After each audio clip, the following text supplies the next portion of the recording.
Hello, everyone. Welcome to the Mash and Drum Whiskey Room. I am Jason C. Glad to see you here on another Whiskey Wednesday night. We have a really cool show. I have a really special guest tonight that really excited to have on. Been talking to for a little while now, last week or so. Really good guy, and I'm sure you know him from his other channel, Cask Strength. We're going to invite Vito in a little bit. But first, I want to say hi to everyone in the chat here. See who is here. A lot of you were here early. So I wanted to say hi quickly to Steve A, Christopher David, Jay Chung, Mike Snook, Miguel Torres. Let's see. Jason Coates, thanks for coming in. Robert Licorice, thank you so much. Hey, Robert's from Iron Root. Check out the bottle right behind my shoulder. Just got that. Joseph Brazo, how you doing, man? Nice to see you. Let's see. Vito's in the house, of course. Scotty from My Bourbon Journey. Carl H is here. Michael Hassett is here.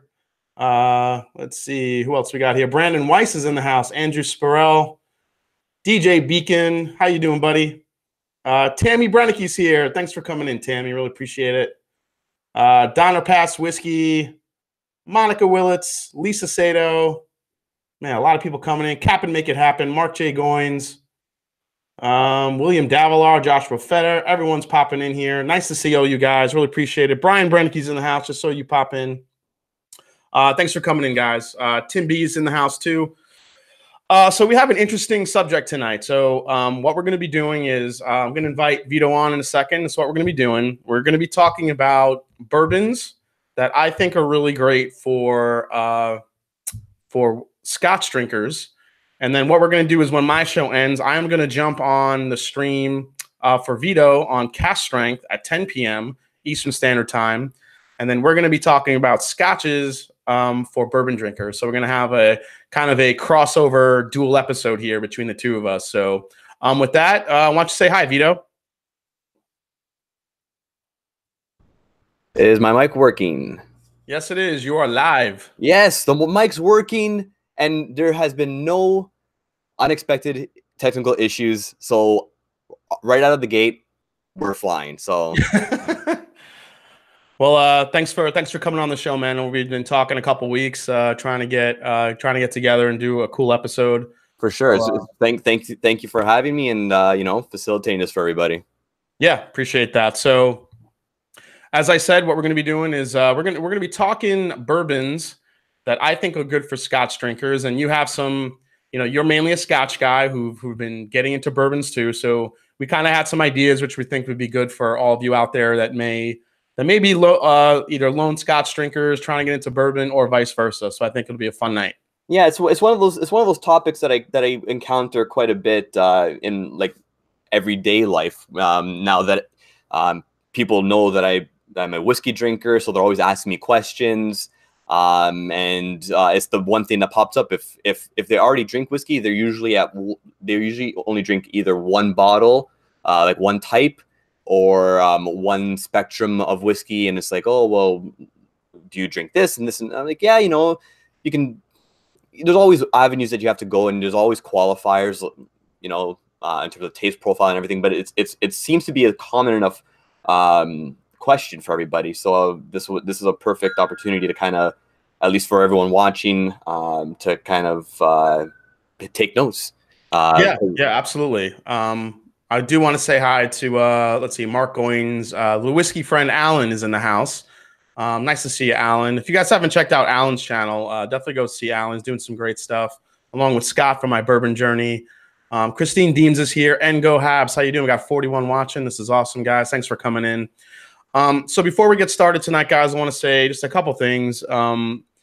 So I want everyone to kind of, whatever they're pouring tonight, just grab a glass. So a lot of you guys know Dan the Man Trout in the chat. He recently lost his grandfather. And my grandmother, who's 94, happens to be in the hospital right now. She had a little bit of a heart issue, but she's recovering well. So I just want everyone to take a glass, take a pour, say a prayer for them tonight before we get into the show. So cheers, Dan. Hope you're doing well. Thinking about you, buddy. And to my grandma, take care. Cheers to good health. All All right. Hey, Eric Wade is here. Thanks. Let's see. Tom Simeon is here. How you doing, Tom? Who else? We got Chris from Bourbon Sane is here, and He's just lurking, apparently. Go back to work. yeah, Richie Z. Thanks everyone for the prayers. Really appreciate it. So, Vito, I want to talk to you about. So, you started off as a Scotch person, correct? Yes, I did. All right. So it's one of those things. Let me preface this a little bit. So I started off despising whiskey. like how dare you? That is blasphemy. It is blasphemy now. Yeah, I never really liked whiskey. Jack Daniels, Crown Royal. The only time I would ever drink whiskey would be like a Crown and Ginger at like a wedding or something. But otherwise, like, I would never drink it neat, and if I did, it was the most painful experience of life. And I attribute that to the fact that I didn't know how to drink it, and no one bothered to correct me. So, like, I don't know what I would ever be poured. It would just be like, oh, here's some whiskey, and I would just like shoot it without knowing, and no one would ever question me or correct me, and it would always bother me. And then a friend of mine introduced me to Lefroy Quarter Cask out of, like, pretty much sort of out of the blue. And I was like, oh, I really like this. And that's what started me liking whiskey. But it was right into Lefroy, huh? Lefroy, yeah. And we'll talk about that on in about an hour or so. But yeah, it was right into Lefroy Quarter Cask. And that's the spark that started it all. And but yeah, it was Scotch that kind of I grounded myself into pretty quickly after that. Yeah, so yeah, it's definitely Scotch. Scotch is like my main wheelhouse. Yeah, my first bourbon, and a lot of you have heard my story before, was I drank a lot of Wild Turkey 101 in college, but mixed. But the bourbon that kind of lit up my taste buds and my interest was Booker's. So that was the one for me that kind of got me into whiskey. And I really didn't start drinking Scotch until I started this channel. So it's pretty recently. Yeah, the Wild Turkey's great. I love that's one of my favorites.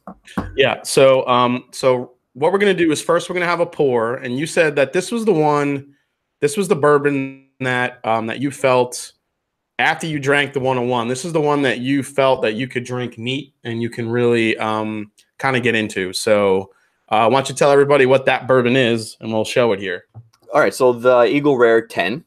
Eagle Rare. Oh, wait, real quick. I want to give a great shout out to Jeremy from Sipper Social Club. Thanks for the super chat, man. I really appreciate that. You just sent in 5 Canadian. Really appreciate that. I got the drumstick out tonight and the cymbal, so you get a nice crash. So thanks a lot, Jeremy. Appreciate that for coming in. Go check out Jeremy's channel if you haven't yet. Guy does awesome, amazing reviews. So go check him out. You guys blew up real quick.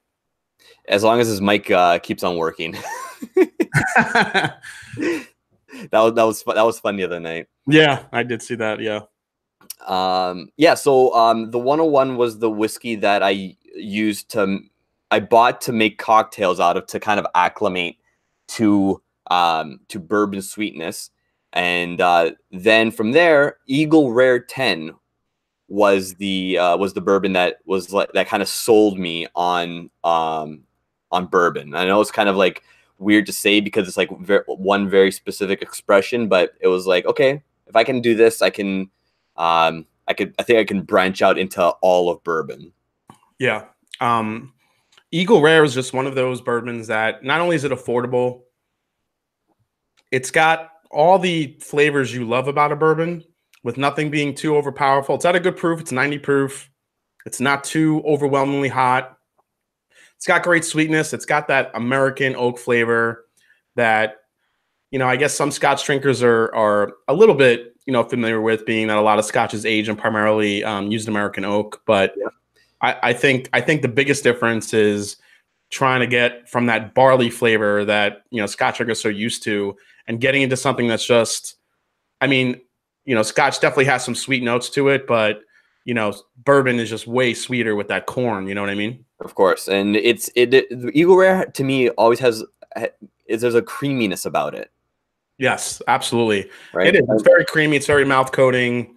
There's So got a lot of great flavors in there. It's a creamy mouth, like oily mouth feel, hashtag mouth feel, that I tend to get from a lot of unpeated Islas. And we'll talk about one of them later on tonight. But that's what I immediately sort of gravitated towards are those two, three sort of small characteristics. And I was like, okay, I'm familiar with what I'm tasting. I like this. Now, what's beyond that? That sets this apart.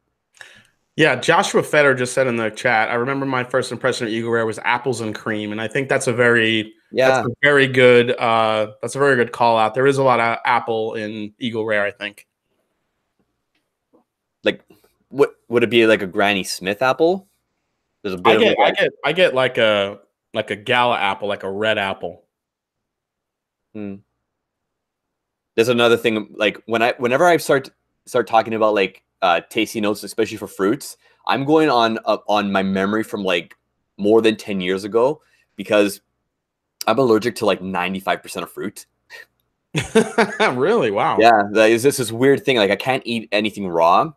So I'm just going on pure memory of what things I can remember things tasted like. So the gala apple, I can't remember it as well, but yeah, you get some of it more than others. They recently took the single barrel label off the Eagle Rare, and it primarily had to do with the bottling line. So basically, because they were filling the bottles of Eagle Rare by automation, sometimes when they're pouring one barrel in, it used to have a single barrel moniker, but now that it's being automated, sometimes if a barrel is running low, they would possibly the new barrel would come in and mix with it to finish the bottling. So just because of that reason, they had to take the single barrel moniker off, which I thought was interesting. Yeah, I think me and Chris had asked that question last week on a stream, and I think you were the one that answered that. And that was very interesting because we were talking about the label and how it has the 10-year on the back instead of the front, and the old label being single barrel and everything. But I've never had the one before, like with the single barrel relabeling on it. Have you? Yeah, so the Eagle Rare today, I think, is a little bit more consistent than used to. Well, single barrels are going to be a little bit inconsistent, but Buffalo Trace, Elijah Craig, even Wild Turkey, they're usually pulling those barrels from the same spot, so it's pretty consistent. Every now and then you'll get an off. Same thing with Henry McKenna, which is a favorite bottled and bond. A lot of people love. It's a 10-year bottled and bond from Heaven Hill.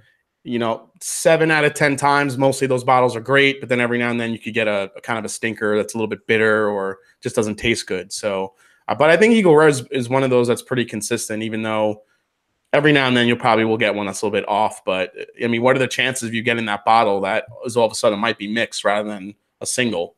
Right.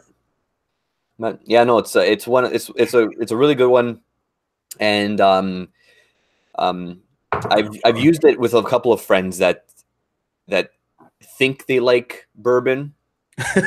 They think they like bourbon. They think they like bourbon, and then they show me like Crown Royal, and I'm just like, or like something else that's like very much not like a bourbon or like an American whiskey. And I'm just like man, like, okay, come over, try this. And the Eagle Rare is always a showstopper for them. Yeah, I love it so much. So, all right, so let's move to our next one. This was my choice, which I thought would be good for Scotch drinkers, and for one little reason only. It had to do with the saltiness to it, and that is Jefferson's Ocean.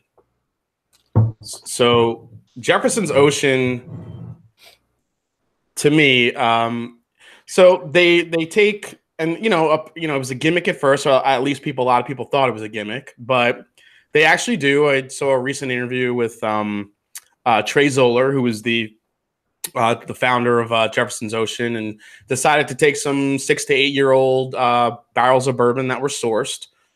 They don't disclose the locations where Jefferson's gets their bourbon from. And what they do is they put them on a ship and they send them around all different parts of the world, and on different journeys. And basically, the idea is that the sloshing of the waves and the boat, the back and forth, there's more contact with the barrel, with the juice on the inside, and supposed to get more flavor. And also, in turn, you're supposed to get a bit of a salty, briny note. Now, the only caveat to this, which I think, is that because each journey or voyage is supposed to be a little bit different, you don't always get that salt note, but in some bottles, I really feel like you do. But the ones that do have that salty, briny character, I know some Scotch drinkers that have really enjoyed it. So I want to get your thoughts on it.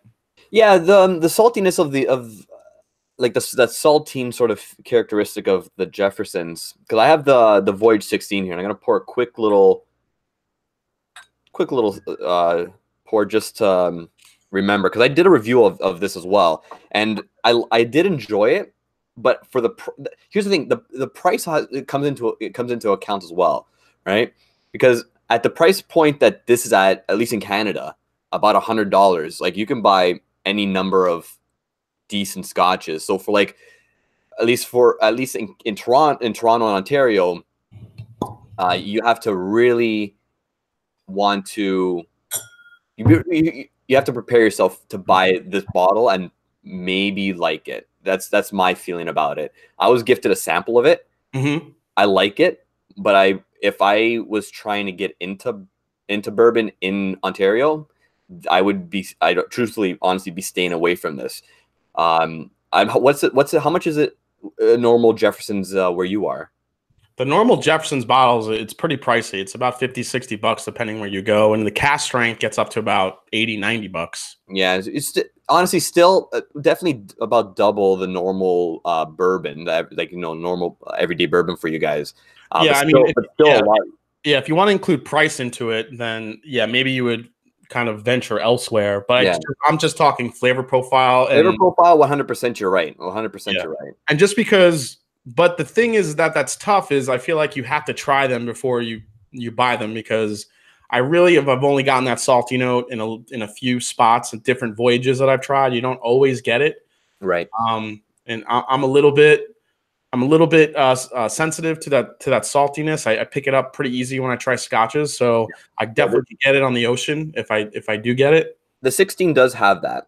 Yeah, it has a bright saltiness about it. Yeah, let's see. Eric Waite said Voyage 14 definitely has the salty note, so he picked it up on his review too. Yeah. What I would probably suggest is that if you get into bourbon and want like a very sort of island Scotch styled bourbon, this would probably be the one to get. Yeah, Alan, whiskey friend, he said never tried. It sounds like a character like Old Putney, and I would totally agree. It's got that salted caramel note to it, the one that is salty, and that's what I think a lot of Scotch drinkers can appreciate. Yeah, definitely like an Old Pulteney, Highland Park, Talisker sort of like salt characteristic. Definitely is here. Yeah, so you can make that connection very, very easily. Yeah, you definitely get it on the nose. The price point on it is pricey, and I know it's, I don't know if they're factoring in the, putting this on a ship and sending it, across on the voyages, if that factors into the price at all. So as far as just flavor, it's got enough there. I think that would be interesting for a Scotch drinker to pick that up. 100%. I touched upon it on my review. The barrels that they put on the ship. The ship is for, if I'm remembering correctly, philanthropic marine biology research. Yeah, so each sale goes to they put a portion of proceeds that they sell go to that organization, which I think is really cool. I think that's where the little bit of extra cost is going to as well, just the proceeds, because they probably. You never know what the contracts are like, but still, you know what? If you can get it at a good price, it is a great bourbon. Very, very much, like I said, like an island whiskey.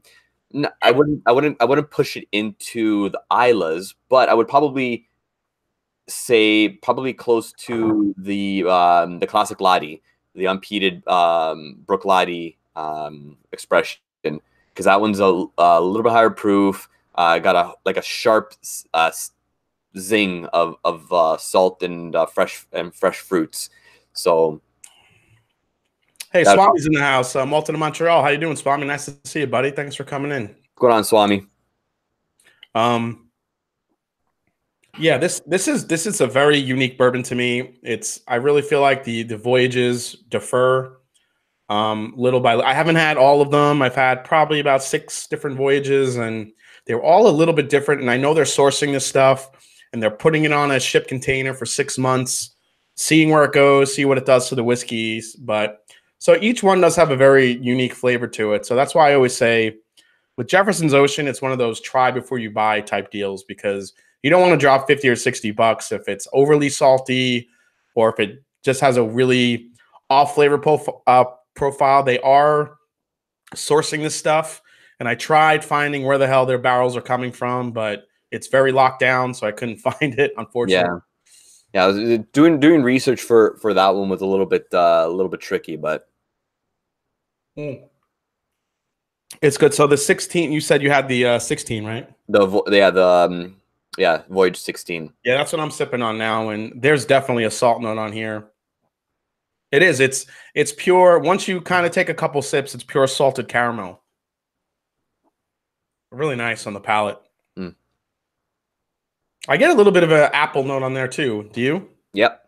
And that's kind of where I was kind of going with the Talisker 10, the island whiskey, because for me, island whiskeys always have this sort of orange zest, green apple, a salted green apple note to them.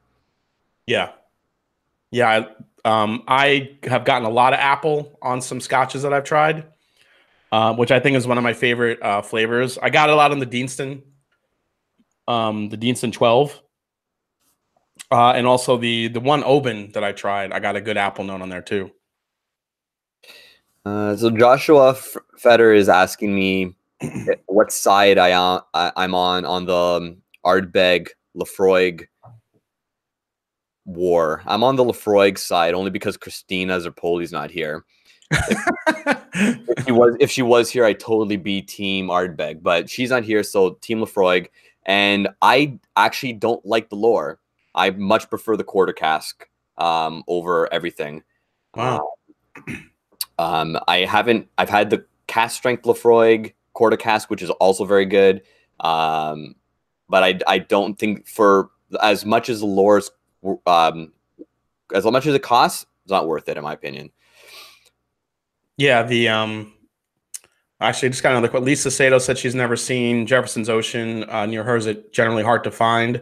I've never usually had a problem finding it, so I'm not sure where you live, Lisa, but I haven't really. I usually see it around in usual stores. Yeah, this is a really good bourbon. To me, it's got an NGP-ish type flavor profile to it, so I'm wondering if there's some MGP in there. I know it's multiple distilleries that they're sourcing from, so but it is very rich. It's got a lot of character to it. But definitely try it before you buy it, because each voyage is a little bit different. So that's the best advice I can give to you guys. 100%, I agree. All right, so let's see here. So now we talked about. Oh, let's go to our next one, which is this is another one we talked about. It's not technically a bourbon, but it's a great whiskey, and I know a lot of Scotch drinkers love this stuff, and it's the West Campfire. So this is obviously West is out of Utah. It's West. So this is a combination of straight bourbon, 71% corn, 21% rye, 4% malted barley, and a straight rye, which is 95% rye and 5% malted barley, both from Indiana MGP. And then they included a blended malt Scotch whiskey from an undisclosed source that's peated, that's 5 to 8 years old. So you take all those three, put it together, and then you have Campfire. Yeah, the Campfire was almost an instant sell for me. because of the bit of backstory behind it. With the distillery owners of High West passing by Bruichladdich and loving the smell of the peat in the air. But I feel like some people might immediately think that it's an Islay, like an Islay scotch in here, and I don't think so, because I feel like the peat in this is a bit too earthy to be Islay peat. Yeah, yeah. I just got a question from Eric Wade. He said, "How would you characterize a typical MGP note in a bourbon?" I would say it's the rye character. It's the rye characteristic. I would say that I get in it. I just feel like so many sourced whiskeys and ryes use MGP. It's this. I don't want to say it's somewhere in between pickle and dill. It's like this weird combination that I just tend to pick up on an MGP. It's very unique. But I don't know. I could just kind of pick it up usually.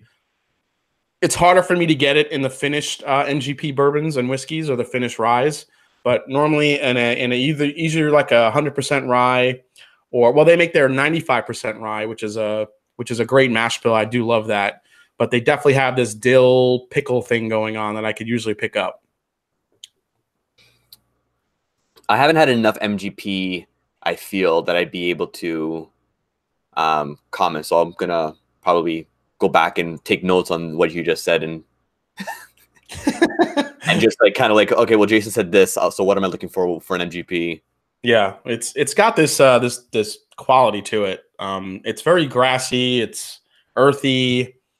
It just has this quality to it, but the Campfire, I see. I bought the Campfire in Pittsburgh last time I was there, because we can't get in Canada, obviously, because Canada, and pretty much bought it on a vague memory of it, and it hasn't disappointed me at all. It's actually gotten way better, and I'm at about just past the halfway point of the bottle, and it's opened up beautifully. It's definitely one that you want to take your time with and let sit and air a little bit. Yeah, this one actually it also acts like a scotch, where if you sip it down for a while, maybe let it get halfway down the bottle, the peat starts dissipating, and then more of those rye and bourbon notes come through. So it's definitely like that in a sense. I know a lot of bourbon drinkers that hate this stuff because of the peatiness to it, and right. even though it's not as intense as an Ardbeg or Lefroy or Lagavulin, it's there for those that don't normally taste it. Yeah, right? to a bourbon drinker, this is super smoky. So Richie Z asked, Jason, is Jefferson's only source from MGP now? No, Richie, I still think that they do multiple distilleries, Indiana and Kentucky, from what I heard. I think it's only Kentucky. Let's see. Richie Z said, I have an old Jefferson's that's sourced from Stitzel Weller. Okay, yeah, Stitzel Weller. All right. Yes, they do a lot of different ones that they source from. I think you're right. I think I did read somewhere that they only do Kentucky, but then I read somewhere else that some of it's MGP, so I do not know. Transparency in labels is key. People always talk about it. You know what? It takes the guesswork out of it, and it just, allows you to experience it the way, they want you to. Yeah. I don't know. I like labels and reading stuff, because I don't like doing research. For anyone that watches the chat, watches me, Brad and Josh, I definitely do the least amount of research, yet I spout the most amount of facts while talking about whiskey. And it's like, yeah, I'll definitely do research on this later. It's like, no, I didn't. This has one of the most unique noses I've had, because it borders on peach, apricot, and then all of a sudden there's like caramel, like Heath bar, and then underlying it is peat. So it's a very crazy nose. Yeah, I definitely get that peach. I've never had apricot, so I don't know that one, but that's pretty close to peach. Yeah, no, it's a fantastic whiskey, this one here. I would totally buy this again. it's right up my wheelhouse.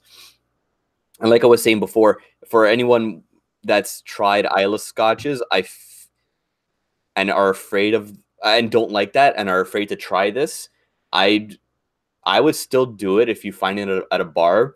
Because I was saying before, I alluded to it. I don't believe this is an Islay. There's an Islay whiskey in the blend. I'm almost willing to bet money that it's Belvini, a Belvini Scotch that they used from their peat week distilling, so that they get that earth. It's more of an earthy peat than a medicinal peat. That's a bit, it's definitely not a medicinal peat, because I can usually pick that up pretty quick. So it's a bit friendlier, as friendly as peat can get, but it's not like if you were to try drinking Lafroig or Ardbeg or like Octomore, where there's like that heavy medicinal quality about it. It's a little bit softer, bit more smoky, not as ashy. So yeah, when you first open this, the peat really hits you, especially if you're coming off as a bourbon drinker. But what I do think about this one is that like I said, when it opens up, it becomes like barbecued fruits. It's more of a smoky peach, a smoky apricot. Got you. Yeah. Even maybe a hint of like a pineapple in there. It's got a lot of sweetness to it, and if you just let it open up a little bit, it really kind of turns into that. So you can never go by the first pour when you first try it. It could be really jarring a little bit, but if you give it some time and you want to get a little bit of smoke, this is definitely a friendlier type smoke to get into. 100%. Yeah. We had a question from Joshua Fetter, a little bit up there. He's asking, what is the bourbon and scotch respectively that is your unicorn right now? So I think he's asking bourbon and scotch respectively that if you find it on a shelf, it's an insta buy. So I think if you have both unicorns, if you have both, or if it's just a bourbon unicorn. If I had a bourbon unicorn, what would it be? Yeah. Oh, that is a tough question. He didn't say if we've had it before, like at a bar or a sampler. So let's just say a whiskey that you've never had, but desperately want to try and find a bottle to have. Right now, probably, I'm really interested in trying that very rare, the double eagle, very rare. Oh yeah. It's like, it's like $5,000 a bottle, whatever it is. but you get a pretty sick decanter out of it once you're done with it. If I had a chance to try that stuff, I would love to try that. Actually, I got an interesting email. So the state of Ohio is actually going to be they're going to have a state lottery to as a chance to buy a few of those. Nice. I don't know how many they're going to be, but I'm definitely putting my name in the ring and see if I get a chance to buy one. I mean, I think MSRP on that's still like $2,000. But crazy. Well, get on the secondary, it's going to be like 10 for sure. So yeah, my bourbon journey, Scott. He said Al Young from Four Roses. That's another one. The Al Young from Four Roses. I still see those around from time to time, especially on the secondary. I do like searching out some dusties, some old whiskeys. So like an early 1980s Wild Turkey, I would love to try. Joshua Fetter, yeah, but a chance to buy. Oh, okay. So a chance to buy a unicorn. I don't know. That's hard. I mean, there's so many that I would love to get into. Can I say mine? Yeah, go for it. I'm gonna think of what mine is, but go for yours. We talked about it before the stream, the Michter's America. Oh, really? Okay. The Michter's American whiskey? Yeah, I would definitely, like, if I found it, I'd buy it immediately. Never had it, only heard good things about it. It would be an instant purchase, and it's probably around the price point that I'd be willing to pay. If I had more funds, I would say Eagle Rare 17, but I know there's a bottle in possession of that a friend has possession of that I will be taking a sample of, hopefully. So, but I probably wouldn't I would never buy the bottle myself. But the Michter's is probably right up my wallet's how do you say? Right up your wallet's alley. Yeah, right up my wallet's alley. I think if I have to think about probably the Russells 2002. I mean, I do still see some of those around that I could buy, but it is expensive. But I would love to get my hands on that one. But if I'm just walking into a store and if there's something that my eyes light up at, it's usually any bottle of Booker's, or really it's picks too. Like I'm infatuated by barrel picks. Some of them just are so different and so good. So if I see a pick and I actually have the opportunity to taste it while I'm in a store and fall in love with it, then I'd grab that on site. So picks to me are like kind of like my unicorns if I could find a really good pick, a good store pick. I'm so jealous of you guys in the States, because we rely on the LCBO, which is the Provincial Liquor Control Board, to bring in stuff, and we can't rely on at least the people that I know, we can't rely on their picks, because every pick that we've tried from them has been absolutely terrible. like awful. We had a 2003 Tomatin come in, LCBO pick, and it was like rotten fruits and old red wine vinegar. Oh dear Lord, that sounds terrible. Absolutely terrible. And it was like a $150, $200 bottle. It was absolutely ridiculous. It was terrible. And it just goes along the lines of big, like, provincial or state run organization, like control boards. I feel like they don't have the right people in place to make those kinds of decisions, because someone definitely messed up there. And it's not like a one-off thing with them. But I'd love to be able to get store picks like from Binny's or anything in Pennsylvania. I know they typically put the what is it in spirits and wine or something like that in Pennsylvania. They have some good picks as well. So yeah, I'm very, very envious of everyone that can get their hands on picks. Yeah, picks for, in the bourbon world, picks are very highly coveted, especially now. I think everybody's looking, the bourbon market has been so, in flux with different bourbons and craft distilleries and thick. I mean, you can't walk into a store now and just see, your favorites. I mean, everyone has their favorites, but there's always something new now that you see on the shelf. You're like, oh man, should I buy that and try it? There's always a million new things. But for those people that, like me, that really like to stay with, I have to try everything because, not only do I love to, but, I love doing reviews.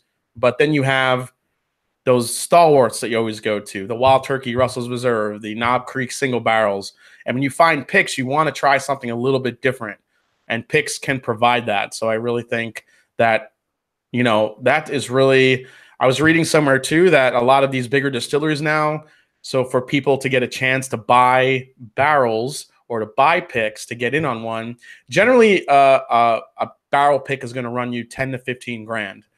So now what I think they're starting to do is actually offer barrel picks in smaller barrels that you can buy for way less of a price. So you have a barrel pick. So they weren't able to disclose what distilleries could be doing this, but I think that's going to be next because the bourbon boom is crazy and a lot of people want their own barrel. That's kind of the thing like you got to have. Yeah. I was just reminded in the chat, if I can take a second to call out Robert Licorice from Iron Root.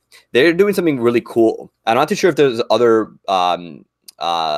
American distilleries that are doing this, but they're doing what they call, or I guess what's called an evolution cask.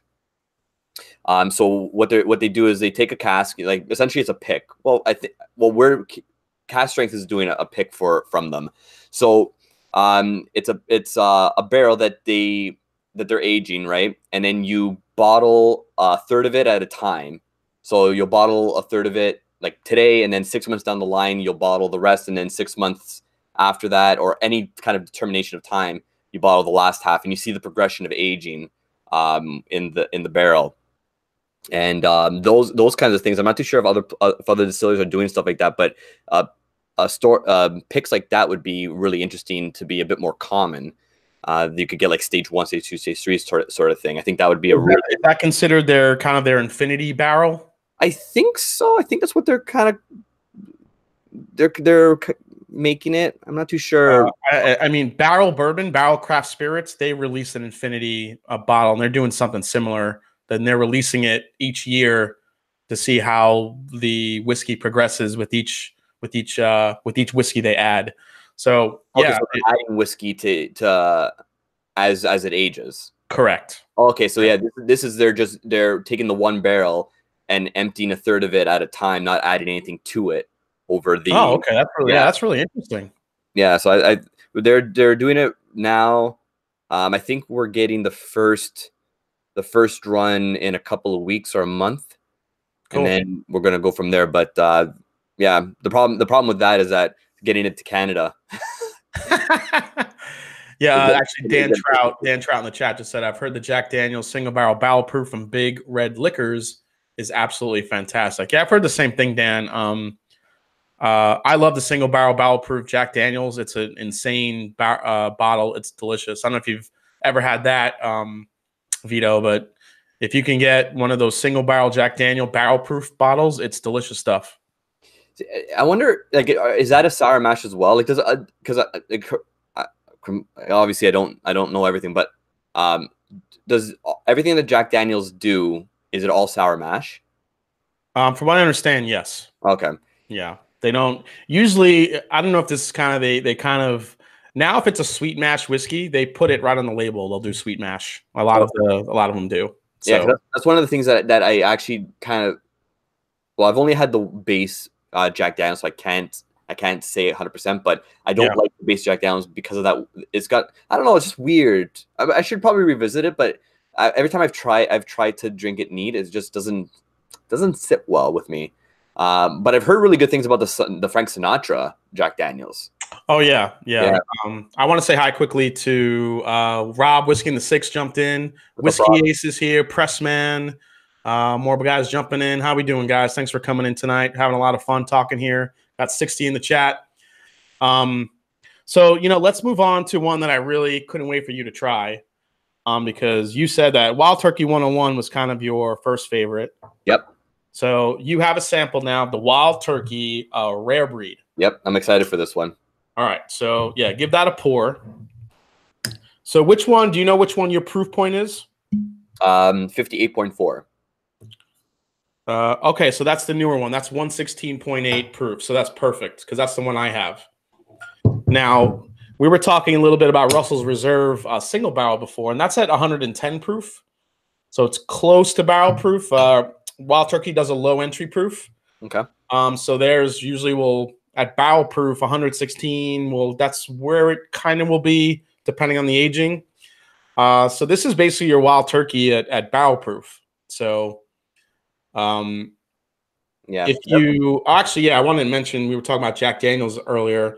If you ever get a chance to get to the Heritage barrel, right? The Jack Daniel's Heritage barrel is absolutely insanely delicious.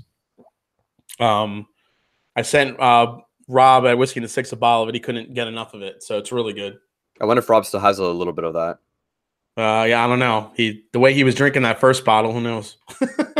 If he does have a little bit left over, Rob, you'll see me in an hour and a half, 2 hours. Yeah. So on the nose. So you know what? I'll pour a little bit of Wild Turkey. Yeah, Wild Turkey 101 there. Yeah, I was looking at him going like, maybe I should pour a little bit of the 101 too. Yeah, pour a little bit of that, and let's do a quick comparison here. I'm gonna pour a little here on my end.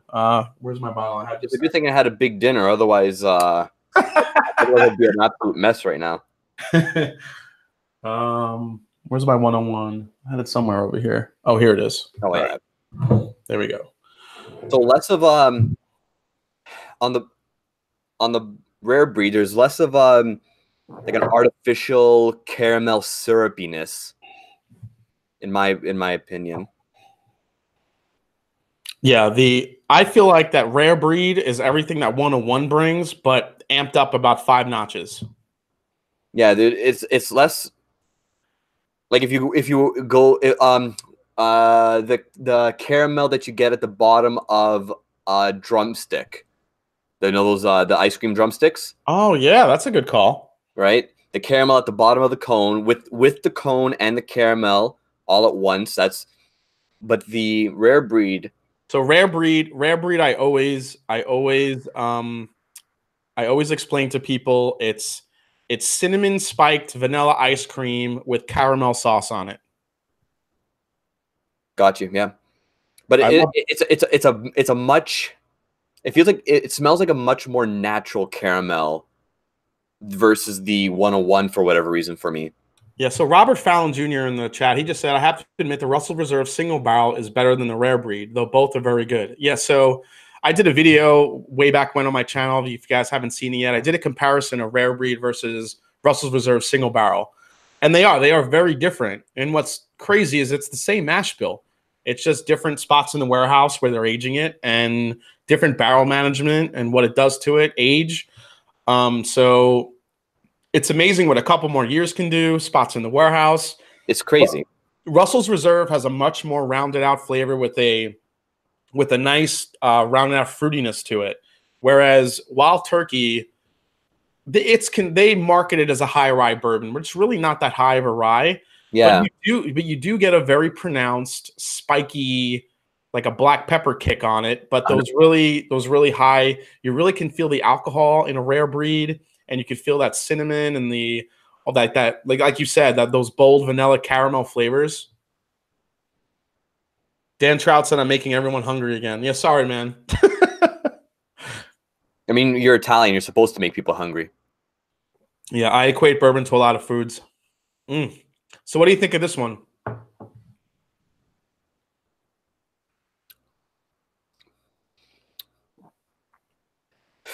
Wow. Yeah. No, that's... You need some water? I got some water. I got to go back to it. I got the proof kind of. Yeah, the proof will light you up. Yeah, the proof kind of like stopped me there a little bit. Robert Licorice made a good point, and the price point on both is great. Yeah, I mean, even Russell Reserve single barrel is about $50. Rare breed 101 is about 40 usually, 40-ish. And Wild Turkey 101, you can get a huge bottle for $25-30. So the price points on the turkey stuff are great. Yeah, even in Canada, the prices are very very like well within the wheelhouse. Like everything's going to be more expensive, at least in Ontario, comparatively to anywhere in the States. But yeah, like the 101, I think is like $35, $36. If I'm not mistaken, the rare breed is about $50, which is an amazing price for like a barrel. This is barrel proof, right? This is barrel proof, but remember, rare Wild Turkey does a lower entry proof, which a lot of distilleries are doing now. They feel like it's more expensive to do, but the lower entry proof is they feel like doing it a lower entry proof, you just get more flavor in a little bit, not so much less time, but the lower proof kind of interacts with the barrels a little bit better, and it pulls more flavor out once you get into that lignin layer of the barrel. So it does a lot of cool things, pulling flavor out. So a lot of good stuff. Let's see. Yeah, the price point's always really good. Yeah, a lot of people talk about the Russell store picks. Yeah, I mean, the Russell store picks are incredible. Let's see. Steven Sussman says, I don't like that one either. Or Peter said, they're talking about the different price point, the different proof points that come out in the rare breed. So on your second sip, how did you take it? Did it kind of, were you able to get a little bit more flavor out of it? A little bit more. Very barrel heavy. Yes, there is a lot of oak in there. Definitely. But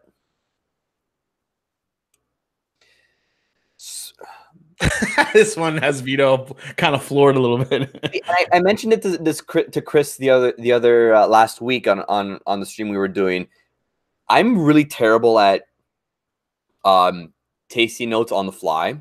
I was saying, like, my review raw cuts are like upwards of 20 minutes. Because and then I shrink them down. I cut them in just about in half because of all the space in between. Because I'm like sitting. I'll taste it and I'll just like, what am I doing? What I'm doing? So I'll always feel a little bit pressure on screen to just be like, oh God, I gotta speed it up a little bit. But I almost want to say like like a weird sort of jam preserve underneath everything. Oh yeah, yeah. Right. I can't pin it, but like this weird sort of, I don't know, jammy ishness to it. That's a word. I get orange marmalade on this all the time. Okay, so yeah, so Maybe it's an orange. Are you going like more dark fruit jammy, like a cherry jam or a no, definitely lighter, like a citrus jam? More, yeah, definitely more citrus jam. Yeah, there's a heavy spiced orange note I get on this, almost like you know, around Easter time when you make the cinnamon spiced ham. Right. You know, with that orange glaze, that's what I always smell in here. That when the orange glaze is on the stove. Sorry if I'm making everyone hungry again, but when you have that orange glaze on the stove before you pour it over the ham, that's what I smell in Rare Breed. It's great stuff. I love Rare Breed. One of my favorite go-tos. A couple of guys that are into Scotch that I know really love this stuff. I want to Monica Willits. Oh, it's okay, Vito. My notes are like, I like it, or wow, it's buttery. You get along great with Brad. Brad's tasty notes are, I bought it. It's supposed to be tasty. Yeah, it's pretty good. Yeah, it's good. It's good. Yeah, I try to. I really do. I equate everything to food to try to give a better idea of what it could be tasting like for people. So it's interesting. Yeah. It's the best way I could kind of communicate it. I know, with bourbons, you're going to get a lot of vanilla caramels. You're going to get some of those same consistent notes. And I mean, we'll talk about this on your stream. I found that a lot in Scotch too, that kind of the 12 years that I tried, there was only a couple that really stuck out flavor-wise. But then it wasn't really till I was getting the Scotches that had a nice mix of cask finishing and the peated stuff where they really got interesting for me. So I went back to the 101. Yeah. And it's so flat now. Right? So flat. Yeah, when you do them back to back, so now you could see how amped up the Rare Breed is now, correct? Yeah.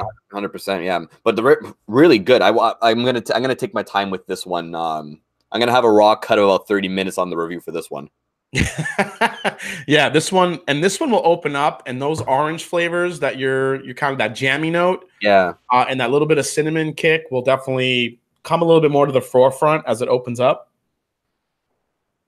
So one other one that you said that you loved, it's 9:53, so we're almost going to go into your stream here.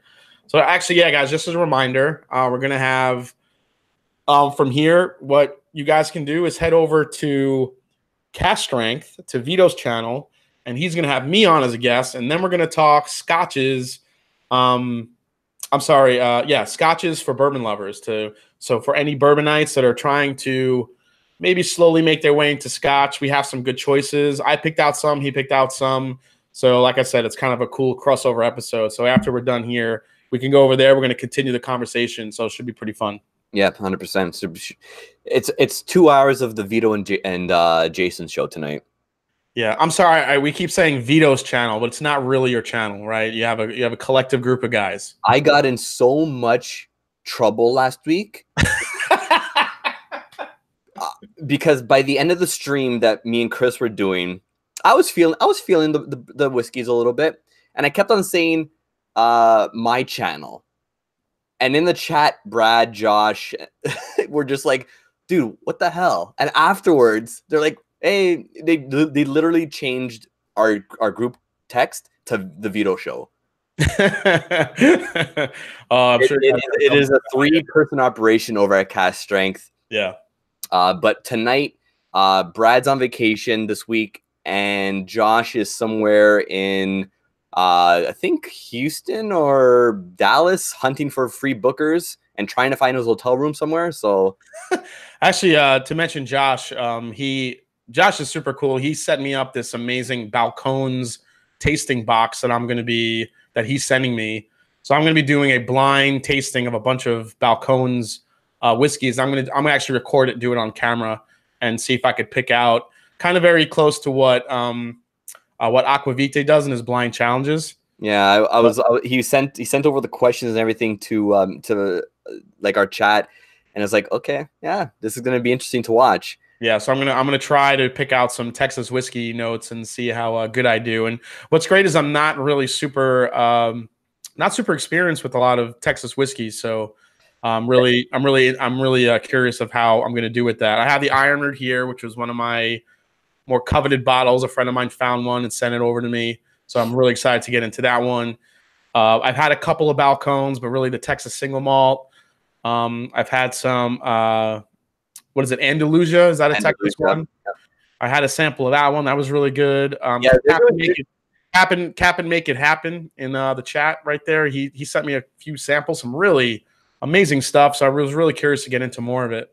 Yeah, they're correcting your pronunciation, like the Texas whiskey balcones. Oh, balcone. What am I saying? Balcones? Balcones, yeah. Well, it's supposed to be balcones. You know what? Just keep on calling it balcones because to Josh I say balconies. So it's just like whatever. Balconies, that might be even worse. All right, so let's we have 4 minutes left before we switch over. Let's finish it off with one of your other favorites. Yeah. You mentioned, which was Four Roses single barrel, right? Yeah. Oh, I love this one. So guys, Four Roses single barrel. Let me pop mine open here. One of the best buys in the market. It's about between 40, 50 bucks, depending where you get it, at least here in the US. 100 proof, always super high quality. Again, kind of like a Eagle Rare, where there's an amazing balance to it, but it's a little bit different. It's got more of a fruity, floral character to it, I think, and I love the stuff. Yeah, I think I rated this like a must-buy if you find it. Oh, God, it smells so good. Yeah. Eric Waite said, balconies rhymes with jabroni. Yeah, thank you very much, man. Stu Nods in the chat tonight. I love it. Whiskey Ace is asking, what's his channel name? It's Cask Strength. Yes, I'll write it in. It's in actually my my name, my handle. Yeah, because I'm in a whole bunch of like chats and everything like that, and people probably don't recognize like my full name, Vito Gagliardi, like in the chat as being Vito from Cask Strength. So I put Vito Cask Strength on my handle just to make it a little bit easier. But so it's really weird. So coming off the rare breed at that super high proof, it's lighter, but there's so much fruit forward character to this now of the Four Roses. It's so good. Yeah. Stone fruits. Oh, absolutely. All sorts of stone fruits. Very much stone fruits. They're asking Jason, you should link it right before you switch. I did in the if you go to the more section under this video in the about, the link to his video is in there, guys. So if you want to switch right over, we can. But before we switch over there, before we end this, like always, I do want to give away a sample tonight. So let me see here. I wanted to ask a question about one of the things we tasted. Want to see if I could think of a question here. All right, so the first one in the chat to answer this right, I am going to send you a sample of. Let's see. I'll give you a choice. Right here, I have the brand new Legent whiskey, which is the new release for Suntory. This is a combination of Japanese whiskey and Kentucky straight bourbon that came together. It's Kentucky straight bourbon whiskey, partially finished in wine and sherry casks. But trying to see, Fred No and Chief Blender Shinji Fukuyo. They married a marriage of East and West. Craftsmanship of Kentucky bourbon balanced with the artistry of Japanese blending. So there's no Japanese whiskey in here. It's just a Japanese artistry of the blend. So they kind of combined together and did this. So yeah, it's not Japanese whiskey. I'm sorry, my bad. I said that. I thought that's what it was offhand. It's just the Kentucky straight bourbon and the master blender coming in and blending it in wine and sherry casks, which should be pretty interesting. It comes in at 94 proof, so it's a really good proof point. I haven't even tried this yet, but I'm going to open it and I'm going to offer a sample to this to you guys. So, I mentioned earlier about, we were talking about Jefferson's Ocean, the bourbon there, and I mentioned how many months that it stays on the ship while it goes around before they take it off and bottle it. So the first one to guess the amount of months, let me know. Oh, Bourbon Lens is actually drinking it right now. What do you think, Bourbon Lens?